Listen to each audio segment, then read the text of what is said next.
Hello everyone. This presentation is taken from the presentation which was given in 2016 at the Royal Asiatic Society in Seoul. And today we're going to be talking about the rise of light rail in Korea over, say, the last 6 years.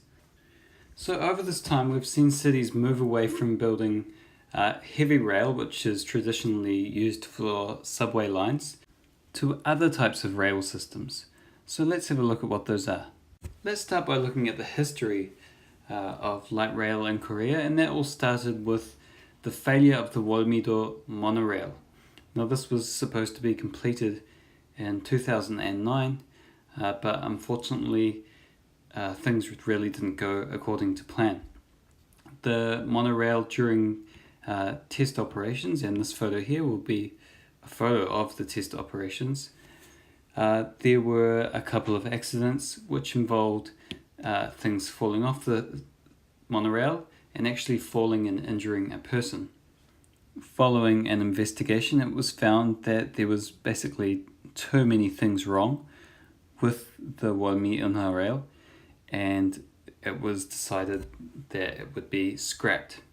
And so last year it was finally removed from the tracks, so it took a really long time to actually get it off the tracks, and it's just been sitting dormant above the Wolmido area for the past 7 years. Now at the moment there is a business trying to revive the monorail and not let it go to waste, even though the original vehicles have been scrapped.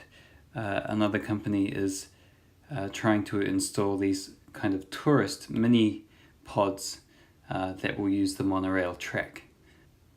So that business is still being developed at the moment. Following this, the Ever line in Yongin was supposed to open in 2010, but that was also delayed by about 3 years because of disagreements between the company and the city. So finally, the first city to finally get light rail was Busan. And in 2011, Busan actually got 2 new light rail lines which are part of their public transit system. Busan Line 4 and the Gimhae-Busan Light Rail Transit. That was followed by the Uijeongbu U Line. So Uijeongbu is a city located just above Seoul, and it does connect with the wider Seoul metropolitan system. Now this line is currently experiencing financial trouble and is going into bankruptcy, but the line continues to operate. In 2013, the Ever line opened, which I mentioned before. This was originally supposed to open in 2010. So this line also sat above the city doing nothing for a very long time. 2014, the Suncheon BRT system launched, and we'll take a look at what that looks like in a minute.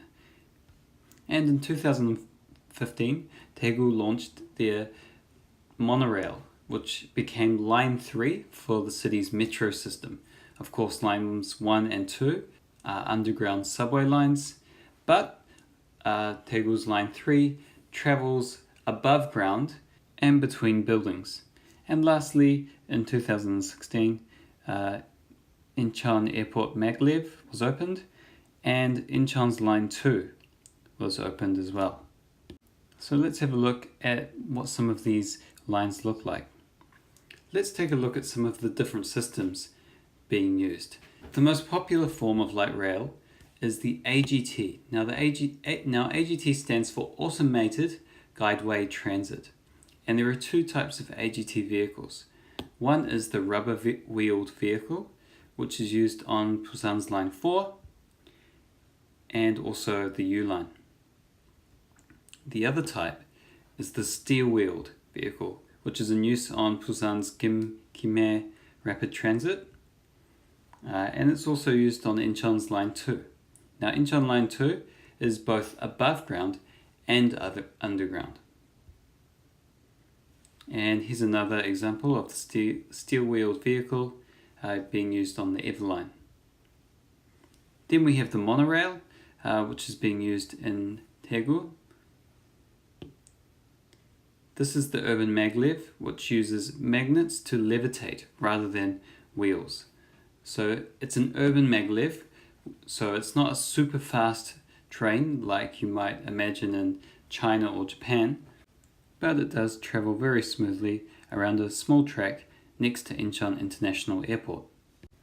Lastly is the PRT, a personal rapid transit system, which was set up in Suncheonman. So this is at the bottom of Korea, and it was set up for a garden expo which was held down by the city of Suncheon.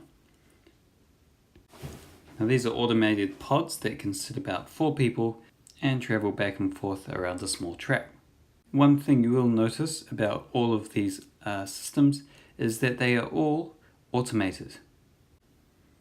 The number of automated rail systems in Korea continues to increase, and not just on light rail.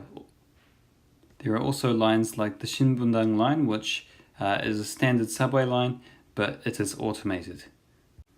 The number of automated lines will continue to increase, and as you can see on this graph, Korea is leading the way in automated transit. So why light rail? Well, here are some simple reasons why a lot of cities are turning to light rail: because of the lower cost, uses less energy, reduced noise, reduced construction time. Of course, all these points are dependent on whether the line is above ground or underground. Some lines are cheaper or more expensive than others, but most of all, they are more efficient. Especially for mid-sized cities, this is the reason that they're choosing light rail over standard heavy rail. Well, that's just a brief outline of light rail development over the past 7 or so years within South Korea.